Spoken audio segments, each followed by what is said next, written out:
conditioning this morning. So it's back now, but we have these windows open. Maybe at some point we can pull them down if it gets cooler. So you guys let me know if there's more cold air coming from the top than there is from the window. We can change it. So what we're going to do today, right, continuing our theme of membranes, is to talk first a little bit in the beginning about the video, right, that you watched. So this is a really interesting scientist, Gito Mayor. His history is, so his nickname is Gito, and he did his PhD at Rockefeller University and his postdoc at Columbia University. So he was totally US-made scientist, but he made the decision to go back to India. So he decided that he wanted to run his independent lab in India, not in the US.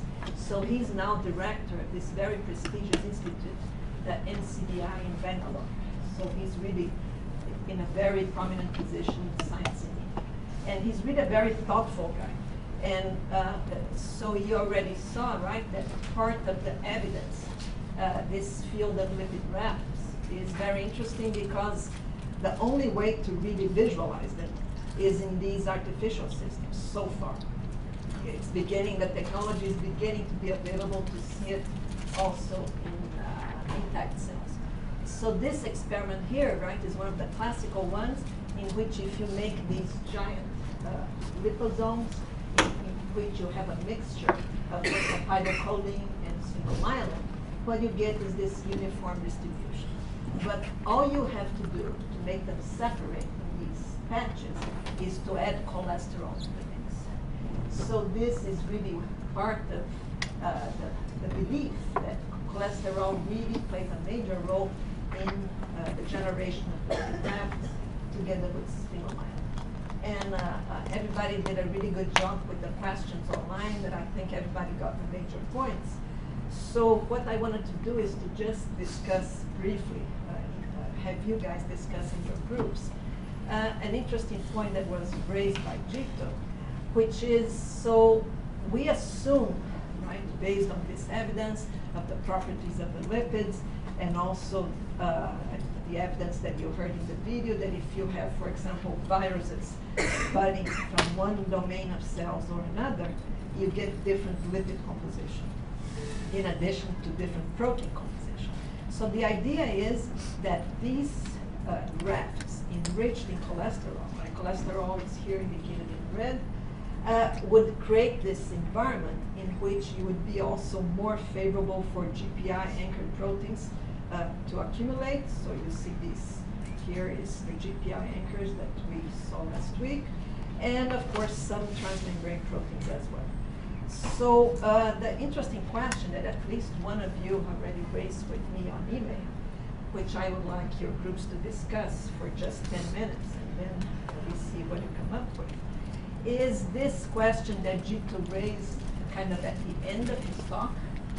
So the detergent-resistant domains, right, which was a technique used in the beginning of the algorithm rafts, was the fact that if you solubilize cells in triton in the cold, you would get a fraction of the membranes that was insoluble.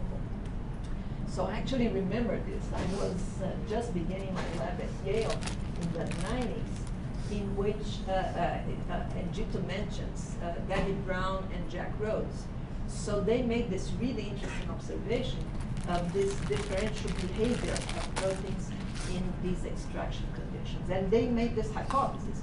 Maybe these correspond to the lipid rafts that had been postulated to exist by Kai Silman before. So it was an interesting phenomenon that this is pretty common in science, that something very easy was just a technique in which you solubilize the cells and you look what's there. People just jumped on it and it went like wildfire. And one lab after the other started calling lipid rafts these fractions insoluble in 30.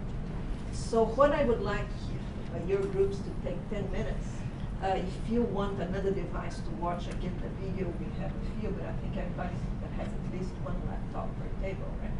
So take 10 minutes and use the boards like we used before. And what I would like you to answer is, why more recently the conclusion is that these detergent-resistant domains may not correspond to a real pre-existing raft. What is the reason that the scientists recently concluded that this is actually a premature conclusion to assume that they correspond to the raft? Okay, so 10 minutes among yourselves, and you can use the boards, you have a marker, and what I'm looking for is just one or two sentences of why that's right, because Gito's answer to this question was that the detergent-resistant domains do not necessarily correspond to pre-existing detergents. So what was the experimental evidence that led them to think to become a little suspicious of this methodology? Okay. 10 minutes, do whatever you want, and don't be afraid of not coming up with the right thing, because this is not spelled out. He says this very fast at the end, so I'm not expecting anybody to notice. But I would like to discuss it because it's an important point that happens in science a lot, that there are these dream techniques that come up and everybody starts doing them, and then they start defining organelles or structures based on this technique, and then if the technique is flawed, the whole thing is a house of cards and it crumbles down. So we know that there are many other reasons to assume that the rafts exist. So I just want you to discuss what's the problem with the detergent-resistant domains. Okay? 10 minutes, and then we'll do like we did before, that one person in each group kind of tells us what you came up with. I put it up as a transcript of the video. Yeah, I'm looking for it. I had like trouble understanding like talking about it at the end. I kind of zoned out also. So what is he looking for? How did you get to the transcript? It's on the site. Yeah, It's not under the video. Yeah, not yeah. Click on the link. So I didn't know how to watch it. Yeah, smart idea. I just watched it on YouTube. Yeah, 1.5. Oh, Okay. It used to be said that let's try this detergent. So the notion was the rats So the whole point of like DRMs, I remember she was saying this last class. It was like something about the critical micellar concentration, or whatever. Don't remember that much about it though. I was the when was that? I even have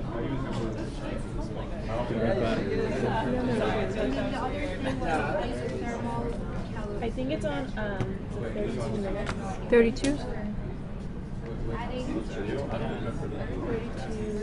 It says traits on MG.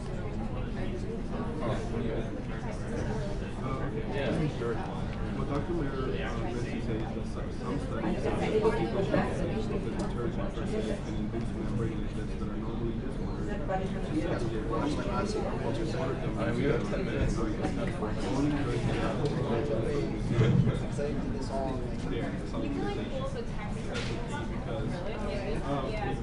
There's a script that insoluble. It's detergent resistant. Exactly. So this is a contradiction. In other words, he was pointing out that the documentation Straight up transcript. they could be advantages.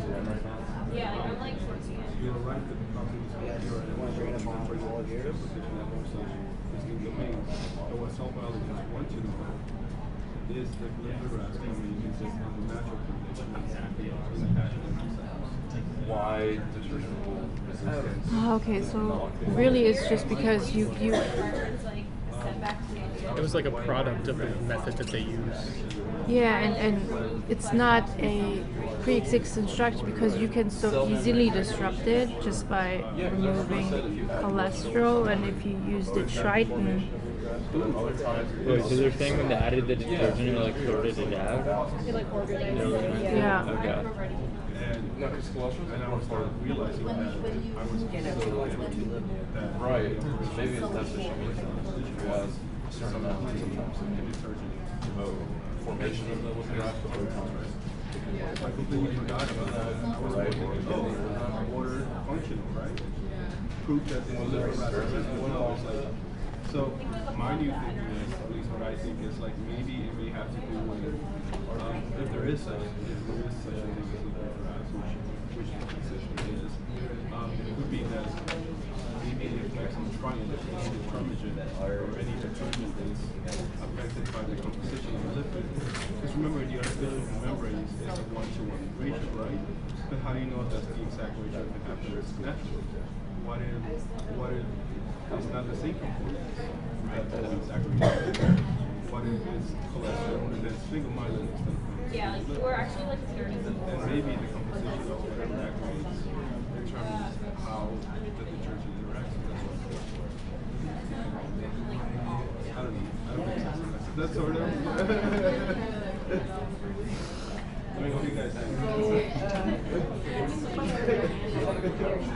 I don't know what else we just discussed all these techniques, right? And virgin resistant domains, which were used to define virgin brands. And then I think basically when they added detergent-resistant membranes, like detergent-resistant membranes, it's like organized it in such a way that their observations were products of their methodology.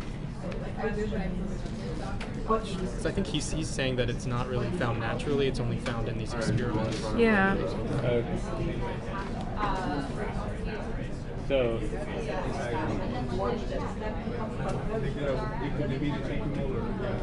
would it represent the rafts and cell membranes? I mean, I think the question is because they first said that a lot of the detergent-resistant membranes were associated with certain kind of like domains. Okay.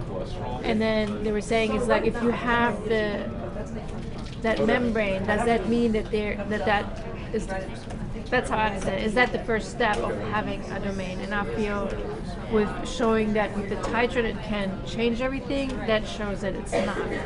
Because if not, it would stay that way, right? If that's needed. I don't know what the criteria for a domain actually is. Yeah, where it's on. Because they always were saying before that, for example, the GPR proteins are associated with the detergent resistance, remember, the GPI. Okay. And then other structures, they were associated with those membranes as well.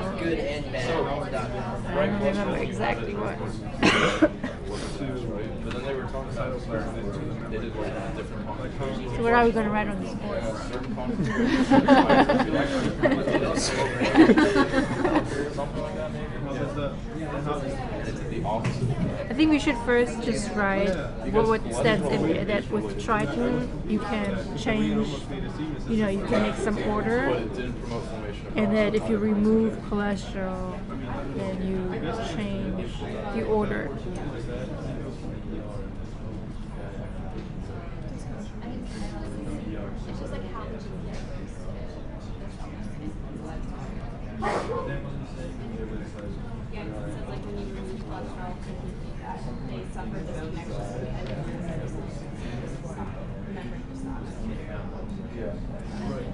Right. So, Should I add that? Should I write that or? Yeah, I guess it's the only thing we got, right? Or you guys sure?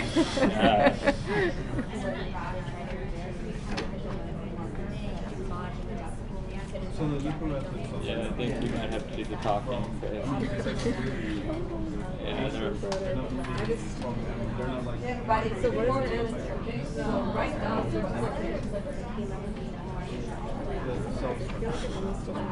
Removing cholesterol changes the domain structure. What do you mean?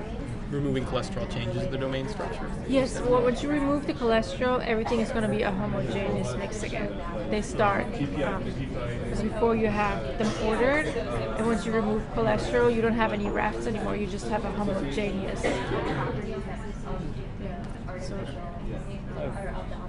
and that regardless if you have detergent resistant membrane or not. I think that's the real point. Wait, pardon? What's that? That even if you have the detergent resistant membranes, and usually you have rats, you know. Yeah. If you remove the cholesterol, it Then becomes it a becomes- mixture. So yeah, that that means makes sense. so that means the thing is not something that is the first So- structure for. You know what I mean? That's Okay. how I understand Yeah, it. it happens I kinda get it. irrespectively of the detergent resistant Yes. membrane. So if you have it or not, if you add Triton or remove Triton, like if you add Triton, it orders because it pushes away, and if you remove the cholesterol, it removes it regardless if you have these detergent resistant membranes. That's how I understand. I mean, I don't know. So basically, like, are they actually pre-existing like are they there or is it just like an artifact of So it's precisely how should we word that? Because we have it like a joint resistant paragraph. Seems like why. And when you remove the cholesterol, it says that you have a homogeneous, right? Hold on.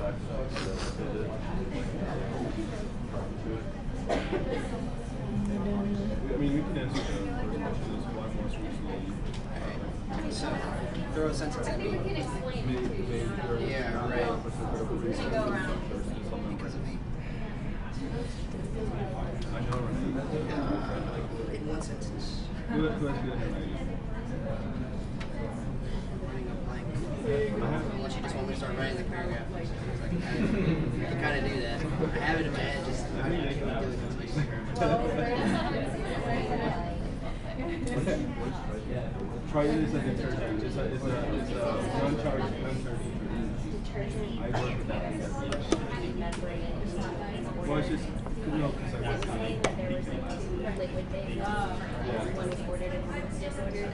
No, I say it's not nice. It's not nice because people have to and for Jordan, that's not efficient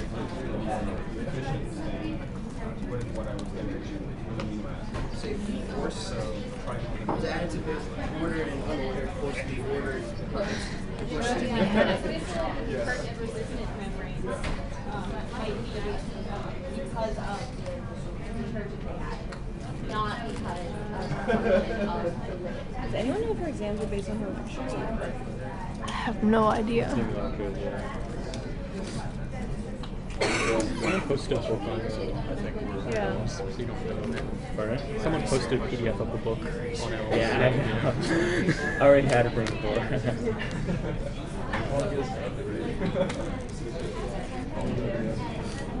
Yes, they do not. The reason No, don't use her hand. This is ridiculous. That's one eraser from my office. We have one right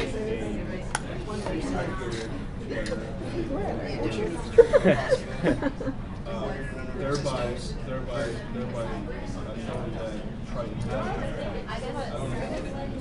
You did have Triton induced. and that the You guys ready? victory to the As ready as we'll ever be.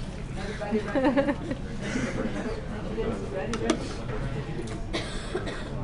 This group doesn't have We still fighting on the second. What was that question? We were all just like Is that for you? No, that's there.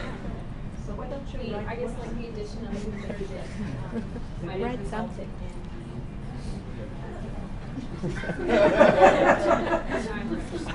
You especially should.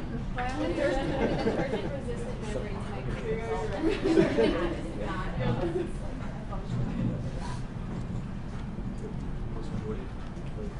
Say it again. detergent resistant membranes.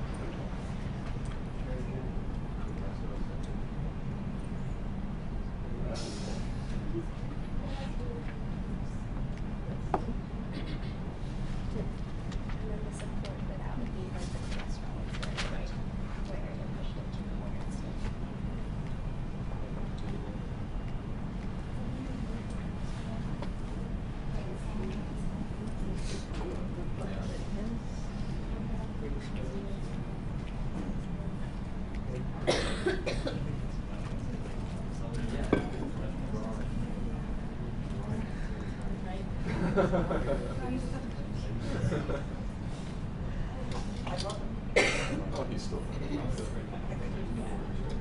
then you can write that the support for that was the cholesterol. This is supported by. It just writes cholesterol. And then explain it when we get filled on.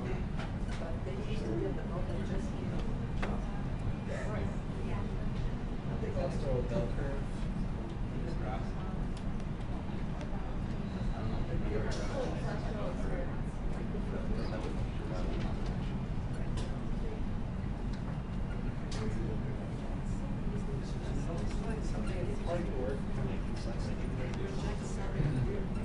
Well, we know the idea.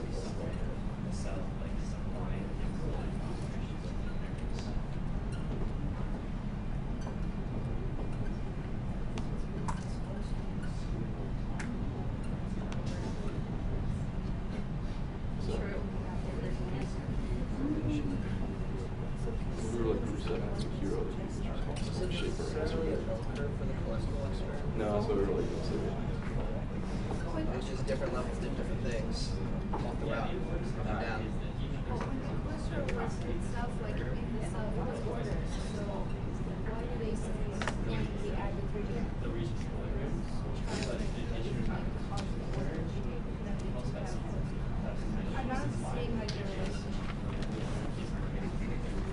For the cholesterol, we're one of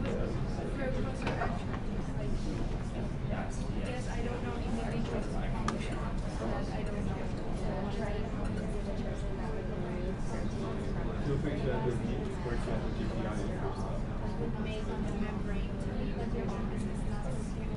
more stable.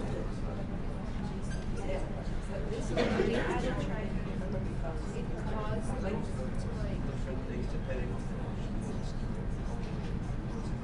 Yeah. like too little or too much, perfect in the middle. Twin effectiveness. Right? I wouldn't say honestly, but yeah. That's right. It's not. You should use the hand gestures, that would just like This is the answer. Okay, so why don't we start? I mean, since we still don't have it, I'm gonna let my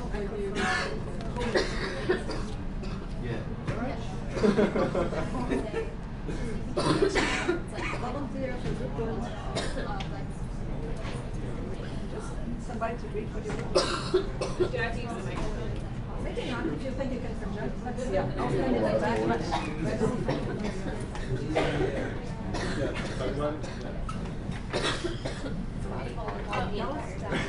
Okay, so our group decided that the answer to the question was that the detergent-resistant membranes may be an actual result of the addition of the detergent and not because it's a characteristic of the lipid raft. So like the operational definition is what's controlling that and not because it's already there. And we used, our support was the cholesterol experiments that he talked about like towards the end of the video. And that the different things that happen when you remove cholesterol versus if you added cholesterol to the membrane. Very good. What does group 2 think?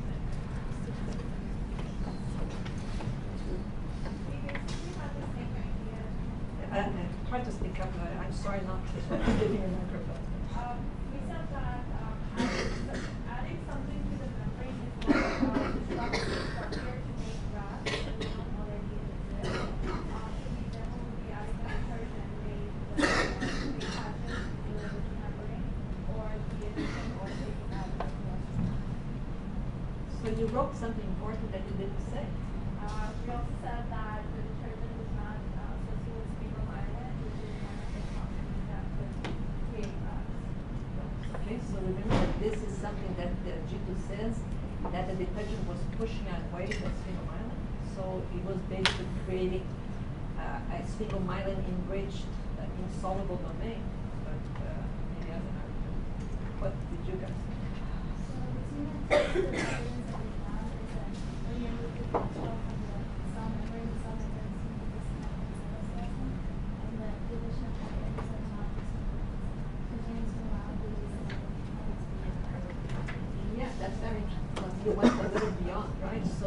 what emerged so far is absolutely correct, right? That the idea that emerged in the 90s is that the detergent itself was creating these insoluble domains. And probably because the detergent pushed away the single bond. But you guys went beyond, and you also noticed that he mentioned that extraction of cholesterol, that is one method to really diagnose if you have rats or not, can do terrible things to cells. Can mess up the calcium signaling, can mess up the cytoskeleton. So that is actually one of the reasons that these biochemical interventions were recommended. Good. So, before. We said too that that the detergent resistant membranes cannot be pre-existing structures, because once you add the Triton, it does make, an ordered thing. And, like if the detergent resistant membrane would be pre-existing structures, it wouldn't be influenced so much by adding Triton or removing the cholesterol. Whereas when you have the Triton, like everybody else says, it pushes away the sphingomyelin and then makes other rafts then. Right, the same concept. What is important here is, and I know I didn't say this, right, but it's not that it cannot be, right? To use the term, the detergent-resistant domains cannot be living rats. We can't be sure. No, what I meant is that they're not pre-existing there. So what I meant is like, it doesn't mean that just because you have detergent-resistant membranes that you're going to have rats. That's what I. So it could be. It could be, but it can't. It's not just because you have that you are going to have rats.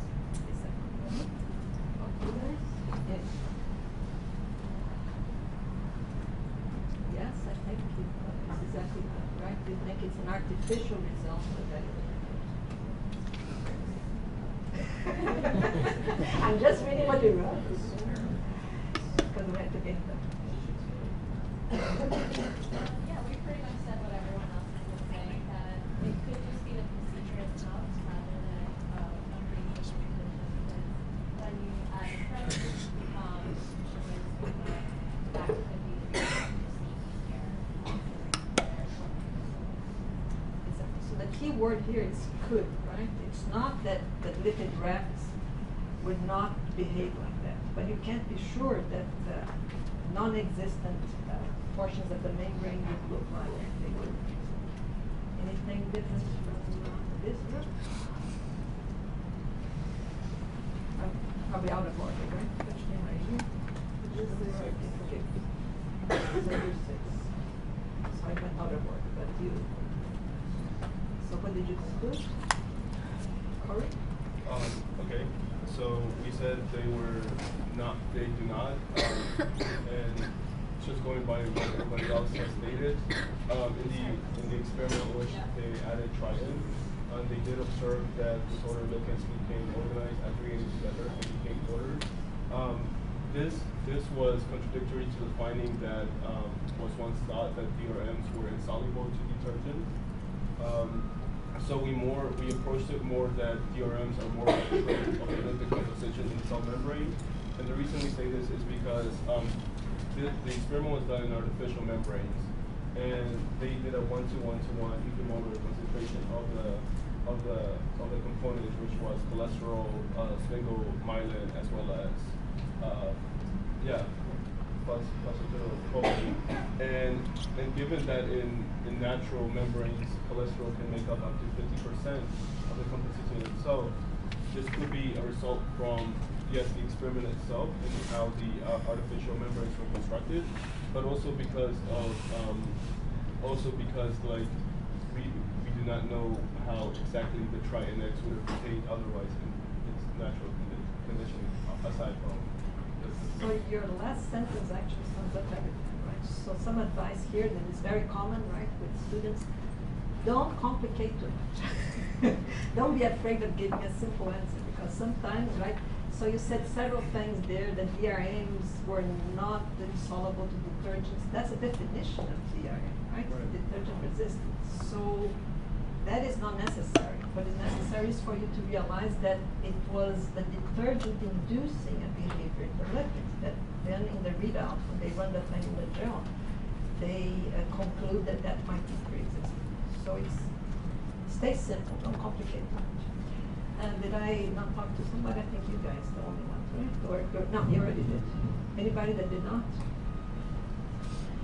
So this was just an exercise for something that I want you to keep in mind throughout the course, because there's a lot of this in science, right? So this means science advances by the art of the possible. So this technique of the detergent extraction was very useful. But the most careful scientists never did only that. They did that with other techniques. And these days there are these wonderful probes that you can actually trust, because they are probes that you can put on live cells. And then you can really visualize it. The microscopes are getting more and more high resolution. So it's getting to the point that it's possible to get much more solid evidence of existence of lipid gravity, right? So biochemistry is very useful, but it's very useful in combination, because with biochemistry you blow everything up and you kind of assume that what you see at the end, that you're running that extract on a gel, really corresponded to something before. So it's very important to keep that in mind, because a lot of conclusions, the way to advance in cell biology is many times to use biochemical techniques. So what I want to use the rest of the time today is to just tell you, right, we already went through the importance of membranes, right, in the evolution of cells and the composition of membranes. So a really important function of membranes is of course, to serve as a selective way of cells acquiring what they need in terms of nutrients and ions, and keeping out what the cell doesn't want inside. So this diagram here indicates kind of the thickness of the arrow, indicates how permeable these molecules are to a lipid bilayer, right? So you can see that oxygen and CO2 just go right through. Steroid hormones, this is a very interesting property, that steroid hormones can go through hydrophobic layers and find their way to the DNA. So these gases, usually nitrogen as well. But then it starts to get more and more difficult, right? We looked at water, how water can enter the bilayer, but it's a little more difficult. And then when you get to the ions, which are charged, this becomes much more difficult, and the cell needs special mechanisms to bring these ions in. And actually, glucose is actually something that the cell regulates for very important reasons. So what I'm going to do is to show you a lot of animations, because I think the best way to understand transporters and channels is to look at animations. So first, a very important concept, which is, if you look in this table here, the concentration of these cations in the cytoplasm of cells in this first column, and outside of cells on the second. So for example, you can look at sodium and potassium, which have a very interesting opposite relationship. This is very important. This is going to keep coming up, right? So this means sodium is a major component of the extracellular fluid. So you have a lot, you have millimolar concentrations of sodium outside, and 100 times lower, or hundreds of times lower inside the cytoplasm. Potassium is the opposite. So the cell actually concentrates potassium in relation to what is available outside.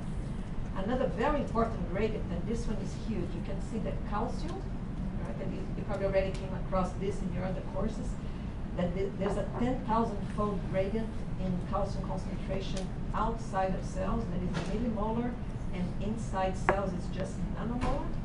So this is what makes calcium such an important second messenger, right? Because any elevation in calcium inside means something to the cell. The cell reads and responds to this. So when you hear about signaling mechanisms, calcium, and actually we have Joseph Lejean here, a great colleague that is going to be giving 2 lectures when you get to signaling and development. And he's an expert exactly in this, on ion signaling in plants, and how this is controlled in cells. So this is a very important concept to keep in mind, right? Calcium is much higher outside than inside. Potassium is the opposite. Potassium is higher inside than outside. And how cells maintain this? They maintain this by channels and transporters. So what defines a channel and a transporter?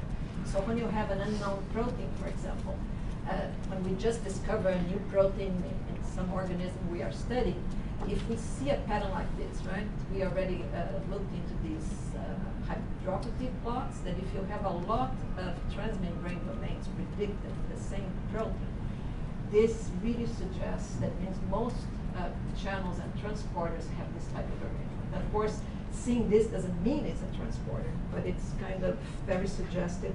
Most transporters are what we call the multi-pass transmembrane proteins. So you remember all the numbers, right, that we went through last week, that almost 30% of the proteins encoded in the genome are membrane proteins, indicating how important it is, the controls that are at the level of the membrane. And of these membrane proteins, between 15 and 30% are proteins that function in the transporter site. So this is a very important concept, and these are the two modes of the ways by which the cell can acquire molecules, either using transporters or using channels. And we're going to be discussing the difference soon. I just want to go through this important concept here, which is the concentration gradient, right? So simple diffusion, so if we think of those molecules that can go through cells, simple diffusion is going to occur from the highest concentration towards the lowest. And you have channels, so most channels work like this also, so channels are not coupled to a source of energy, so they also go down the gradient. And some transporters also do that. But then they are the transporters that have to use energy to pump, so that sometimes they're called pumps instead of transporters. And it's usually very useful term, because when you hear the term pump, you already think, well, it's really getting molecules that are not very abundant and is pushing them. And this, many times, is using ATP. So let's listen to this animation here. Cells possess a variety of membrane proteins to vary solutes across the membranes.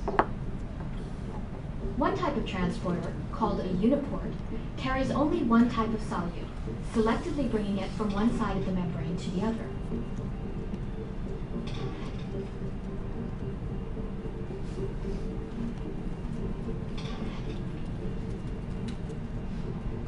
In contrast to uniports, coupled transporters carry two types of solutes. If both solutes are moving in the same direction across the membrane, the transporter is called a symport. In this example, the solute represented by the circle is carried down its concentration gradient from high concentration to low.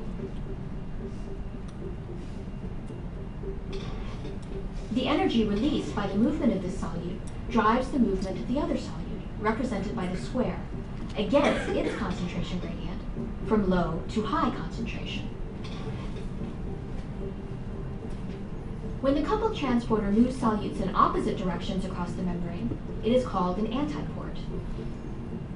In this example, the solute represented by the circle is transported down its concentration gradient, fueling the transport of the other solute, represented by the triangle, against its concentration gradient, that is, from low to high concentration.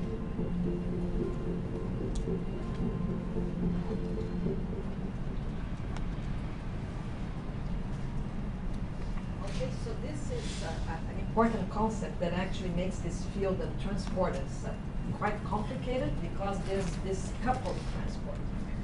So there are many examples of this, sometimes different transporters work in opposite directions, or the same transporter that exchange different molecules. So this is one example here of glucose transport, right? So this is a glucose transporter that is propelled by a sodium gradient. So it is actually the entry of sodium that triggers the opening of the channel that can then also make up the glucose. And in the case of glucose, this is happening against the concentration gradient in some cases. We're going to see an example that actually cells can bring glucose in, down the concentration gradient, and then up the concentration gradient on the other side of the cell. and this is what we call that when sodium is involved, this would be propelled by an electrochemical gradient, right? Because the sodium is one of the major components that confers electric properties to cells. So let's look at this concept here, how this happens in an epithelial polarized cell. One important task for cells lining the lumen of the gut is the uptake of glucose produced by digestion of food. Yet glucose is typically higher in concentration inside the cells than in the gut, and therefore transporting it into the cell requires energy.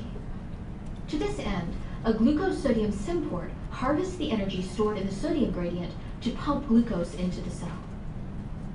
According to one model, sodium and glucose can both bind to the pump, but the binding of one makes the binding of the other more effective.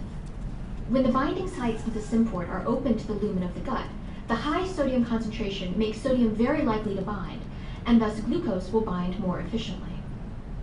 Because the conformational change of the transporter will only occur when both sodium and glucose binding sites are filled, both solutes are transported across the membrane in strict unison and are released together into the cell. On the cytosolic side of the membrane, the solutes could, in principle, also bind and thus be exported again by the same route that brought them into the cell.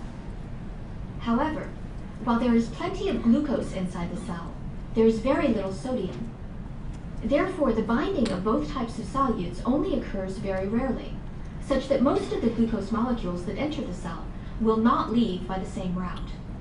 The import is therefore unidirectional.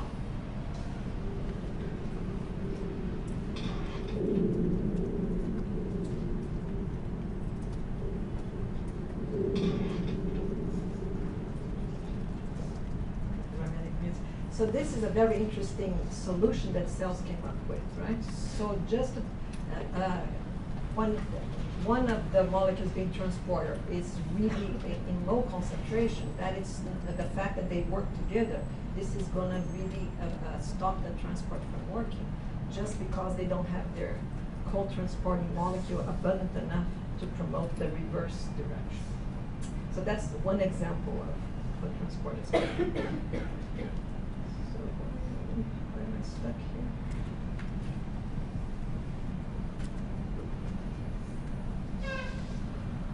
What? So this is what I was mentioning before, right? So if you think then about glucose, right? That's exactly what we were looking at, how the transport of sodium and glucose happens together. And this in tissues in us, right, would be happening from the gut lumen, right, from the sugar that you eat. And this is being transported into the cells lining your gut. Then these cells have also a sodium-potassium pump, which is very important to maintain this higher concentration of potassium inside the cell. So this pump immediately takes the sodium and pumps it out, and in the process is bringing potassium in to maintain this really important asymmetry between sodium and potassium in the membrane. And then glucose at this end of the cell, the basal electrode domain of these gut cells, it can just go through a simple diffusion out of the cell. So it goes from the high concentration out. So there are transporters that allow this for the excess glucose not to accumulate inside the cell. So what is important to remember is that one of the most important sources of energy, right? So this means we're looking now at the pumps, the transporters that need a source of energy to pump against gradients. And you can see here that the hydrolysis of ATP is really a very common mechanism in which this happens. And 3 classical ATP-driven pumps are the peptide pumps, which these important ions that we're just talking about, sodium, potassium, hydrogen, calcium, are powered by this type of transporter. And then there's also another very large family of an important type of transporter, which is the ABC transporter, which this is actually used by many organisms to get a large number of nutrients. So this means they're ABC transporters that transport many different things, including amino acids and lipids, and many other building blocks that cells need. And what has emerged is that this also transports drugs, and this is one of the major culprits in drug resistance. When organisms bacteria, for example, become resistant to antibiotics, many times is by upregulating these transporters that can pump the drugs out. And this is a very important proton pump in cell biology, which you're going to see later in membrane traffic, how the acidification of the lumen of these vesicles is very important. And this is the molecule that does this. So basically, it pumps hydrogen ions, creating an acidic lumen in the vesicles. And this is also powered by hydrolysis of ATP. So the calcium pump, right? This is really important because of that really steep gradient that I mentioned to you. And what's really important in cells, so this is just one of the calcium transporters. There are several molecules that deal with calcium in cells. And in the case of this transporter, the crystal structure is known. So this is what we call the ribbon structure that we discussed this before. Comes from information in crystallography that is very difficult to do with membrane proteins, but in some of them it is known. So in this case, it is known exactly where the ATP binds, the domain that gets phosphorylated when ATP is hydrolyzed, and then the domain that suffers the conformational change that promotes the calcium entry. So what is really important in cell biology to keep this in mind is what I was telling you before about topology, right? So it is extremely important to keep thinking of what corresponds to the extracellular medium inside cells. So when you think of calcium, it's very easy to think about this because the calcium is very high outside, it's very low in the cytoplasm, but if you look in the lumen of the endoplasmic reticulum, right, which is one of the most abundant membrane-bound organelles in cells, the calcium is high. It's almost as high as outside. So there are pumps and transporters that control this in the ER and in the plasma membrane. And actually, this is something very important because cells then, we call this calcium stores. And both channels and transporters work together to maintain this calcium segregated. And it's not only in the ER. So what is emerging recently is that a mitochondria can also be a calcium store, and other organelles like lysosomes. So many organelles basically hold the calcium and are ready to release it as soon as signals. So what this diagram here is showing, you're going to see this later in the signaling lectures, that one classical way of releasing calcium from intracellular stores is through IP3, which is generated from these kinases on the membrane. So the generation of IP3 through extracellular ligation of receptors provides the ligand to open these gates for calcium to come out, and then the cell reads this as an order to do something. And then you have these ATP-driven pumps that take this excess calcium very fast. So that's why calcium signaling in cells has this pattern that we call oscillations or transients, because it goes up and then the cell immediately starts to pump it out. And so what you see there are some very nice calcium-sensitive dyes that you actually can see the cell flashing, reflecting the action of these pumps pushing it out.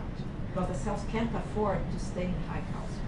It triggers all sorts of bad things, including cell death, right, if it stays sustained at high. So another very important one is the sodium-potassium pump, right? I already mentioned this to you, that it's the pump that is responsible for creating this asymmetry between high potassium inside cells, low outside, and vice versa. The sodium is high outside. So in the case of sodium, it goes down its concentration gradient, but in the case of potassium, it has to use energy to pump it outside of the cell. So let's look at the animation explaining this important pump, which is the sodium-potassium exchange. Animal cells store energy in the form of ion gradients across the cell membrane. In the cytosol, the sodium ion concentration is kept low relative to the extracellular fluid, and conversely, the potassium ion concentration in the cytosol is kept high. Like water behind a dam, these gradients harbor potential energy that the cell taps to fuel cellular work. Animal cells use a membrane pump, called the sodium pump, to maintain these ion gradients. To begin the pumping cycle, sodium ions enter binding sites on the cytosolic side of the pump. Although there are 3 sodium binding sites on this pump, for simplicity, only one is illustrated here. Pumping sodium against its concentration gradient requires energy, which is provided by cleaving ATP. ATP transfers a phosphate group to the pump in a high-energy linkage. Phosphorylation causes a dramatic change in the pump's conformation, so that the sodium ions become exposed and released outside of the cell. This action also exposes binding sites for potassium ions in the pump. Although there are 2 potassium binding sites, for simplicity only one is shown here. Binding of the potassium ions triggers release of the phosphate group and the return of the pump to its initial conformation.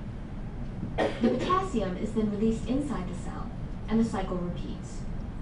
A complete cycle takes about 10 milliseconds.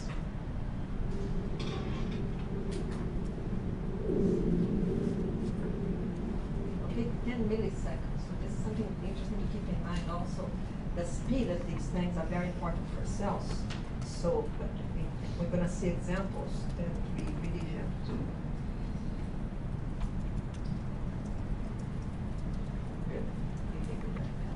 So this is the ABC transporter, right? So it's the ones that are really known to be the responsible for the multi-drug resistance. So let's see here the difference. The properties. Transmembrane drug efflux pumps can remove chemotherapeutic drugs from inside a cancer cell, thereby reducing intracellular drug concentration, which generates resistance to the cytotoxic effects of the drug. Certain drug efflux pumps can extrude multiple types of drug molecules, creating a state of multi-drug resistance, or MDR.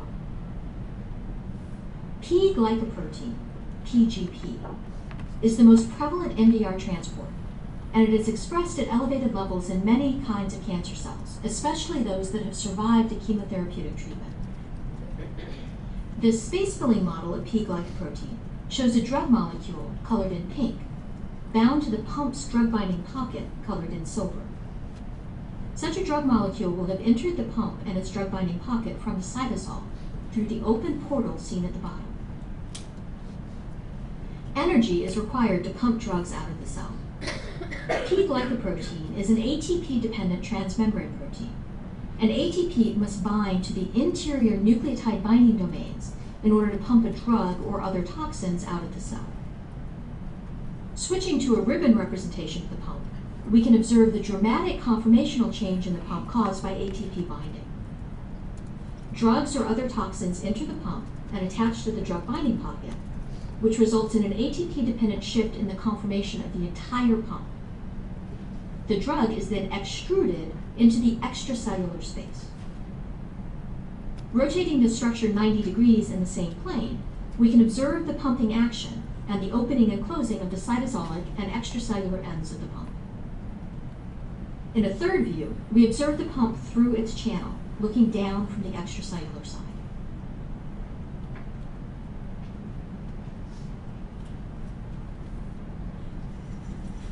Okay, so this is really an important concept, and is also when it gets a little confusing, right? So what I wanted to discuss a bit with you is the differences between transporters and channels, right? So this means this property that you just saw of this major conformational change is typical of transporters.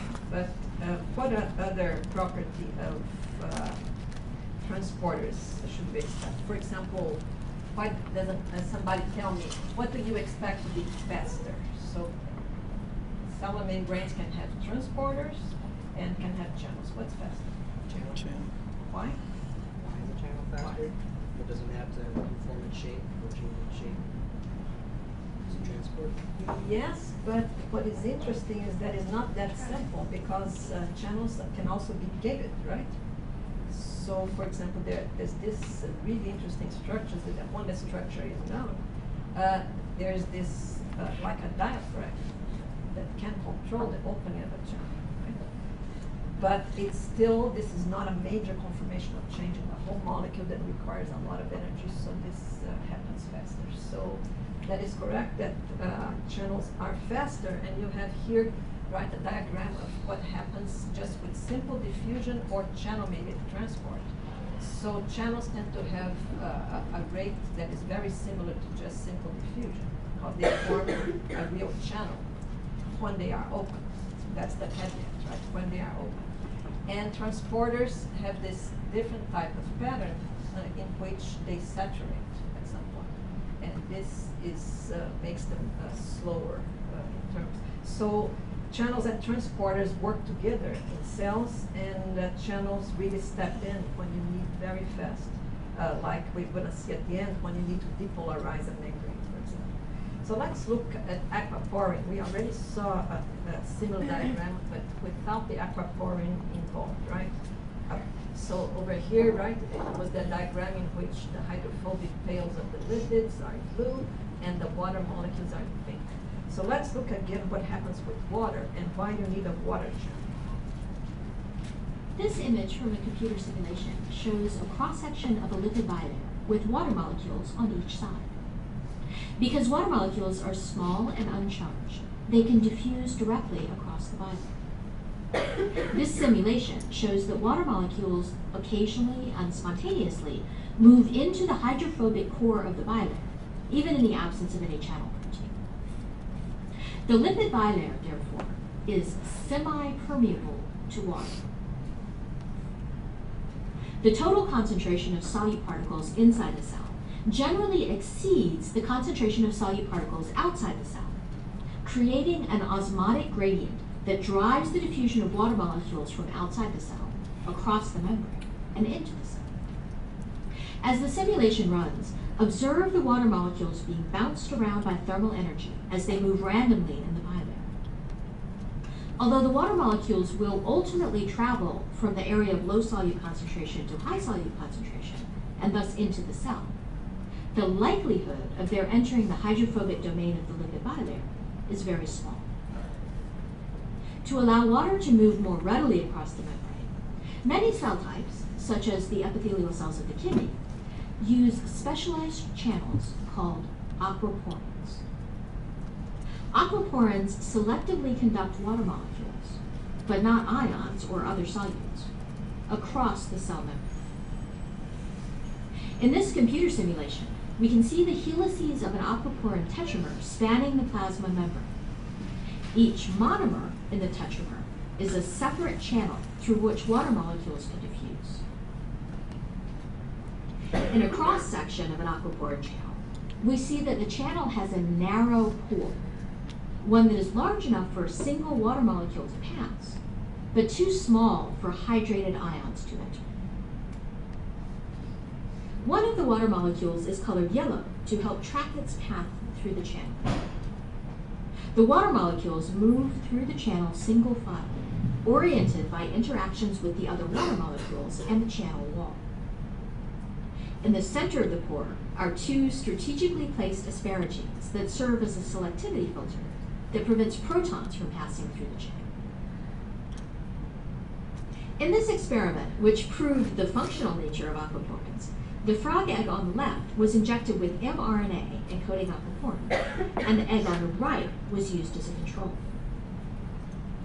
The eggs were transferred from an isotonic solution, in which ions are in an equal concentration inside and outside the cell, to a hypotonic salt solution, which has a low concentration of ions. This has no effect on the control egg because its membrane is poorly permeable to water. However, the egg expressing aquaporins quickly begins to swell and eventually bursts as water rushes down the osmotic gradient. Okay, so this is really an important concept in channels, right? That is the selectivity. So this is a term that always comes up with channels, which is the selectivity.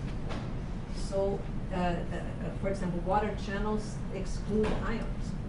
And it's very important that they do that, so they don't affect the charge of the membrane. They only allow water molecules to pass.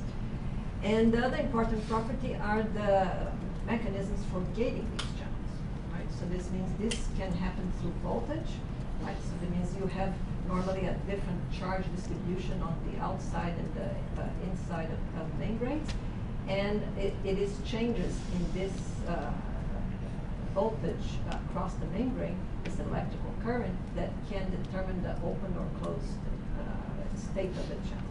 You can do this by binding molecules that induce. So there's also something that you can call conformational changes with channels, right? So the difference is, it already came up here, right? That the channels are faster. What's the other property of channels that makes them different from transporters? Which is related to why they are fast?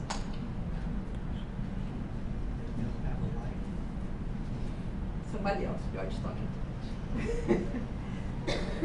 Channels, They want to suppress them, but with channels it goes with the chemical gradient, with the gradient, the gradient and the transport is a lot of time against. exactly. So it's down its concentration, Down.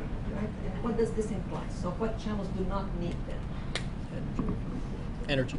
Energy, right? So channels are usually not coupled to energy sources, right? So they have these other ways of regulating themselves, but they're usually working down the concentration gradient. And a very interesting class of channels is the mechanically gated ones. So I don't think we're going to have time to look, but it's in the folder of this class. If you want to watch, there's an animation of examples of mechanically gated channels, like in the cells of our ear, like the hair cells, and also this plant, the mimosa pudica, which the movement of the leaves. So it's very interesting examples of how mechanical stretches on the membrane can open channels and can really influence water entry and membrane potential and all this. It's an important class of channels, the mechanically gated. So this is the movie I was telling you about. I'm going to skip this one. And just to have more time to talk about this very important mechanism, right, which is the membrane potential. So normally, right, this means like with any charge mix of charged molecules, you tend to have positive charges equilibrated by the negative charges. So in theory, if we imagine a membrane potential of 0, which actually is very rare in cells, it would be a situation in which you have positively charged ions and enough negatively charged on both sides of the membrane to compensate for the charge. So what usually happens is when positive ions are transported, so for example, let's imagine the potassium entry into cells, this would create at the level of the membrane an accumulation of positive charges. And this is compensated by negative charges immediately on the other side. So this is what generates, right, the membrane potential across the membrane. And this is a very important way of transmitting signals. And a very important one is what we call the action potential. Right? So anybody wants, you probably know which cell in our bodies is the one that depends most on this action potential. Transmit signal. Neurons.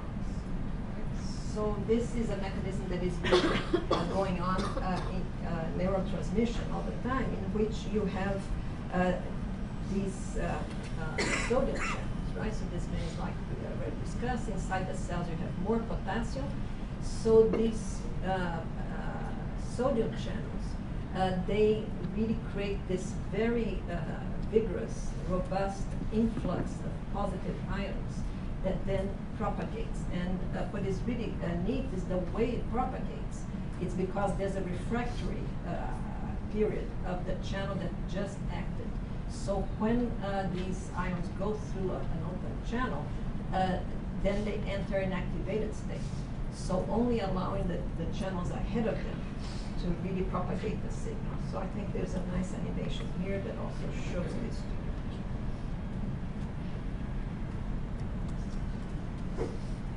This length of axon can be likened to a piece of fuse. The burning match under the axon represents an electrical event that generates an action potential.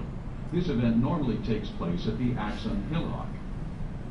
Recall that to trigger an action potential, the electrical event must depolarize the axonal membrane beyond its threshold. That is, the membrane potential has to become positive enough to initiate the action potential, which is an all-or-nothing event. A sodium channel opening. Once the membrane reaches that threshold, voltage-gated sodium channels open up, and sodium rushes in, as reflected in the upward deflection of the membrane potential. But how is the action potential propagated down the axon? Look at the area just ahead of where the action potential has just fired. It is becoming more depolarized. A millisecond later, the positive charge associated with the first action potential has spread to an adjacent region of the axon. This area reaches its threshold, and this segment of axon fires an action potential. The area of axon that fired an action potential a millisecond ago cannot become depolarized now. It is refractory because its sodium channels are inactivated. In this way, the action potential propagates in only one direction, like a fuse. Now, 2 milliseconds later, the positive charge spreads to the next adjacent region of the axon, and it reaches its threshold and fires an action potential. The region of axon that fired a millisecond ago cannot be depolarized. It is refractory. The area of the membrane that fired 2 milliseconds ago has now returned to its resting potential, but it is too far away to be influenced by the current action potential. In this way, the action potential migrates, like the fire on a fuse, toward the axon terminal, where it is delivered to another neuron. Now let's watch the whole process at high speed.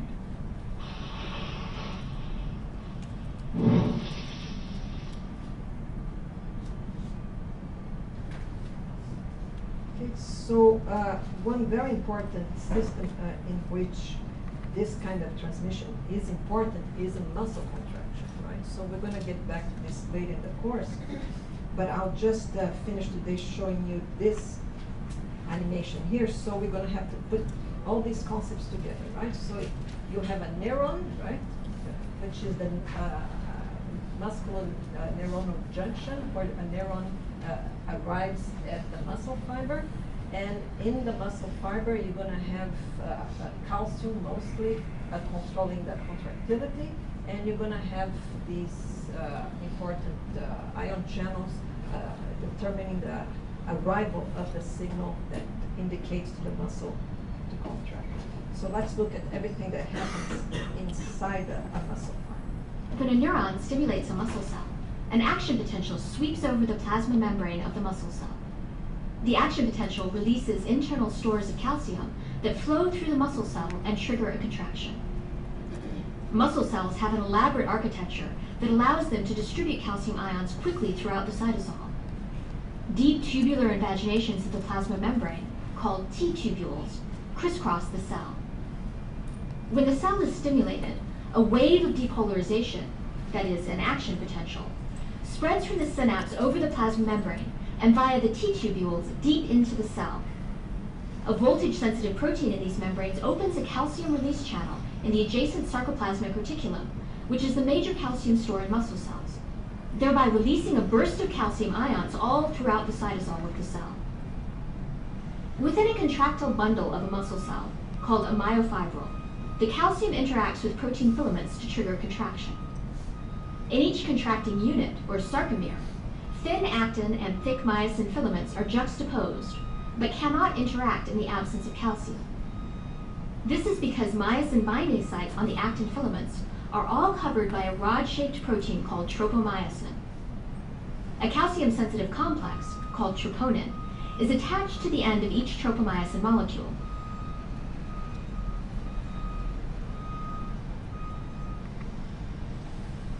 When calcium floods the cell, troponin binds to it, moving tropomyosin off the myosin binding sites. Opening the myosin binding site on the actin filaments allows the myosin motors to crawl along the actin, resulting in a contraction of the muscle fiber. Calcium is then quickly returned to the sarcoplasmic reticulum by the action of a calcium pump. Without calcium, myosin releases actin, and the filaments slide back to their original positions.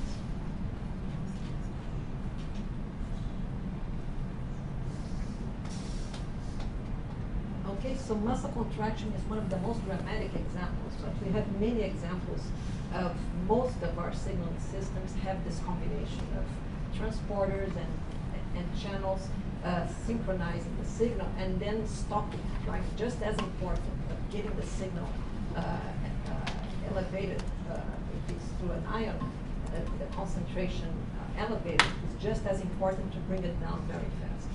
And cells do this, so that's why so many of the membrane proteins are really dedicated to this job of transferring things back and forth. Okay, so we're going to transitioning on Thursday into membrane traffic, and we're going to continue with the same system. We're going to have one video to watch at home a week, but it's going to be always after the Thursday lecture to give you the weekend to do